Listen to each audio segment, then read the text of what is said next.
दोस्तों, नवरात्र के 9 दिन भक्ति और साधना के लिए बहुत पवित्र माने गए हैं। इसके पहले दिन शैलपुत्री की पूजा की जाती है। शैलपुत्री का शाब्दिक अर्थ है पर्वत, शैला की पुत्री। शैलपुत्री हिमालय की पुत्री है। हिमालय पर्वतों का राजा है। वह अडिग है, उसे कोई हिला नहीं सकता। जब हम भक्ति का रास्ता चुनते हैं तो हमारे मन में भी भगवान के लिए इसी तरह का अडिग विश्वास होना चाहिए, तभी हम अपने लक्ष्य तक पहुंच सकते हैं। यही कारण है कि नवरात्र के पहले दिन शैलपुत्री की पूजा की जाती है। माँ शैलपुत्री की कहानी। माँ शैलपुत्री सती के नाम से भी जानी जाती है। इनकी कहानी इस प्रकार है। एक बार प्रजापति दक्ष ने यज्ञ करवाने का फैसला किया। इसके लिए उन्होंने सभी देवी देवताओं को निमंत्रण भेज दिया, लेकिन भगवान शिव को नहीं। देवी सती भली भांति जानती थी कि उनके पास निमंत्रण आएगा, लेकिन ऐसा नहीं हुआ। वो उस यज्ञ में जाने के लिए बेचैन थी, लेकिन भगवान शिव ने मना कर दिया।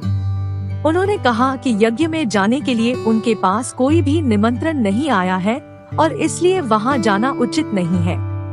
सती नहीं मानी और बार बार यज्ञ में जाने का आग्रह करती रही। सती के ना मानने की वजह से शिव को उनकी बात माननी पड़ी और अनुमति दे दी। सती जब अपने पिता प्रजापति दक्ष के यहाँ पहुँची तो देखा कि कोई भी उनसे आदर और प्रेम के साथ बातचीत नहीं कर रहा है। सारे लोग मुंह फेरे हुए हैं और सिर्फ उनकी माता ने स्नेह से उन्हें गले लगाया।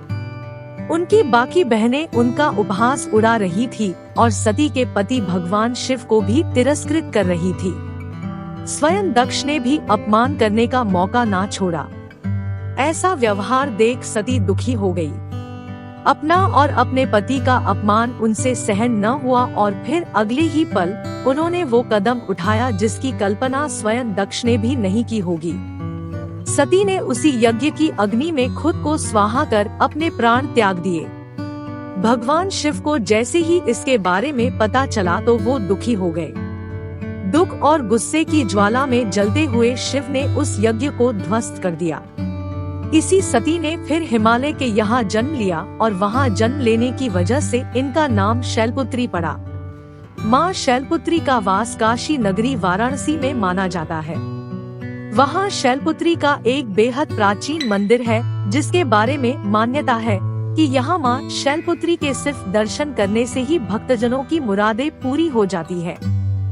कहा तो यह भी जाता है कि नवरात्र के पहले दिन यानी प्रतिपदा को जो भी भक्त माँ शैलपुत्री के दर्शन करता है, उसके सारे वैवाहिक जीवन के कष्ट दूर हो जाते हैं। चूँकि माँ शैलपुत्री का वाहन वृषभ है, इसलिए इन्हें वृषारूढ़ा भी कहा जाता है। इनके बाएं हाथ में कमल और दाएं हाथ में त्रिशूल रहता है। नवरात्रि की पहली देवी शैलपुत्री का विवाह भी भगवान शंकर से हुआ। शैलपुत्री शिवजी की अर्धांगिनी बनी। इनका महत्व और शक्ति अनंत है। सती ने योगाग्नि द्वारा अपने शरीर को भस्म कर अगले जन्म में शैलराज हिमालय की पुत्री के रूप में जन्म लिया। इस बार वे शैलपुत्री नाम से विख्यात हुई। पार्वती, हेमवती भी उन्हीं के नाम है। मान्यता है कि अगर जातक माँ शैलपुत्री का ही पूजन करते हैं तो उन्हें 9 देवियों की कृपा प्राप्त होती है। शैलपुत्री की कृपा से भय दूर होता है, शांति और उत्साह मिलता है। दोस्तों, कमेंट करके बताएं कि आपको हमारी यह प्रस्तुति कैसी लगी। पसंद आई तो इसे लाइक और शेयर करें तथा चैनल को सब्सक्राइब करके मेरा मनोबल बढ़ाएं। नमस्कार। जय माँ शैलपुत्री, जय माँ दुर्गा।